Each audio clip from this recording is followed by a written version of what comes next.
के बारे में थोड़ी सी चर्चा करूंगी। और बात यह है, जब श्री हनुमान जी महाराज लंका जाने की तैयारी करते हैं, सभी लोग जाते, बहुत ध्यान से सुनना पर तो बहुत अच्छा समझ में आएगा। समुद्र के किनारे हैं और हम सभी समुद्र के किनारे हैं।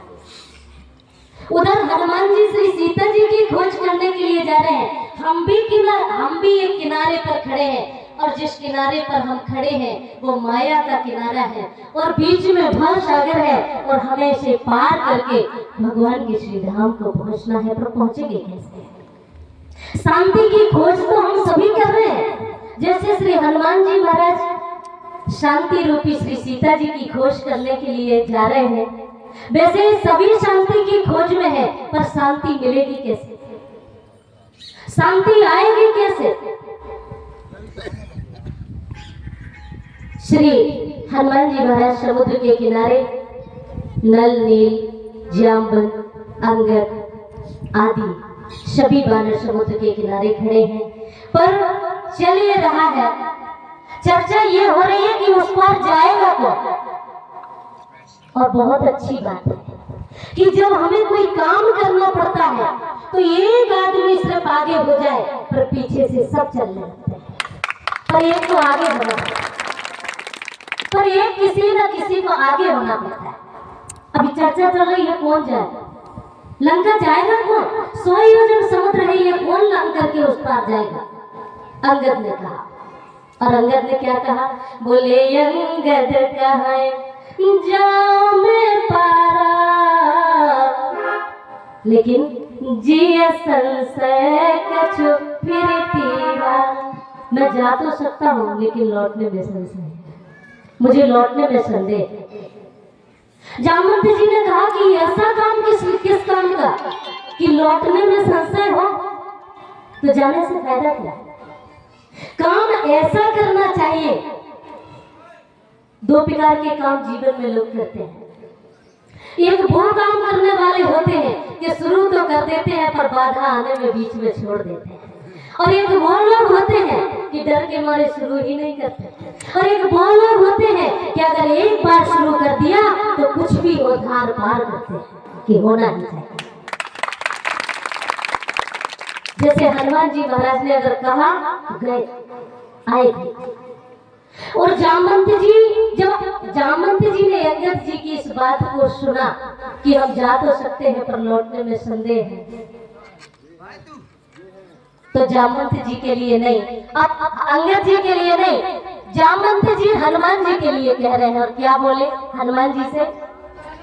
बोले कवन सो काज कठिन जग माहे, जो नहीं होत तात तुम पाहे। ऐसा कौन सा काम कठिन इस संसार में जो तुम नहीं कर सकते हो? लेकिन हनुमान जी चुप है, कुछ नहीं बोलते। समझ में आ रहा आप लोगों की कि नहीं? हनुमान जी बिल्कुल चुप है, कुछ नहीं बोले। अब जामवंत जी ने दूसरी बात कही, बोले पवन तनय बल पवन समाना। हनुमान जी ने, जामवंत जी ने सोचा कि पहले इनकी तारीफ करो, शायद आजकल किसी की तारीफ कर दो तो लोग अपने आप कॉलर पकड़ के बोलते हैं हाँ ये हम ही ने तो किया। लेकिन हनुमान जी महाराज की जामवंत जी तारीफ कर रहे, देखिए आप कितनी बड़ी विचित्रता है। जामवंत जी कह रहे हैं कि कवन सो काज कठिन जग माही, जो नहीं होता तुम पाही। ऐसा कोई काम कठिन नहीं है जो तुम नहीं कर सकते, पर फिर भी हनुमान जी चुप है।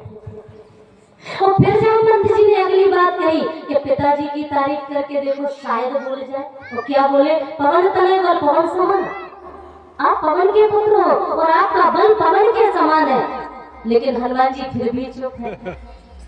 तब जामवंत जी ने एक बात और कह दी, क्या कि बाल समर विभज लियो तब तीनों लोक भयो अभियानो, वो कौन नहीं जानत है जग में कपि संकट मोचन नाम तिहारो। कौन नहीं जानता संसार में कि आप संकट मोचन हो, तुम कर सकते हो। बाल समय में तुमने रवि को अपने मुख में रख लिया था, तुम कर सकते हो। फिर भी हनुमान जी महाराज चुप है। नहीं बोले। और जब नहीं बोले तो जामवंत जी ने कहा कि एक बात और करके देख लो। पिताजी की बात की नहीं बोले, खुद की बात की नहीं बोले, उनके इतने बड़े बल का बखान किया, नहीं बोले। अब बोले मालिक की, शायद मालिक की चर्चा करके देखो, शायद मालिक के नाम से तैयार हो जाए। और अंतिम बात कही जामवंत जी ने कहा कि राम काज लगता सुनते भया पर्वता। जब जामवंत जी ने ये कहा राम काज लगे तो तारा सुनते भया पर्वताकारा। जब जामवंत जी ने ये कहा कि राम काज लगता हुआ तारा, तो आज हमें क्या सीखना चाहिए कि जब भी राम के काज की बात आए तो हमें बिल्कुल एक साथ एकजुट होकर के काम करना चाहिए, शक्ति से करना चाहिए, ताकत से करना चाहिए। और जैसे ही हनुमान जी ने सुना कि राम काज लगता हुआ तारा, मेरा जन्म तो राम जी के काज के लिए हुआ था, सुनता है भया पर्वताकारा। पर्वत के आकार के श्री हनुमान जी महाराज हो जाते हैं और जाने की तैयारी करते हैं, पर बीच में रोकने वाले, मैंने कहा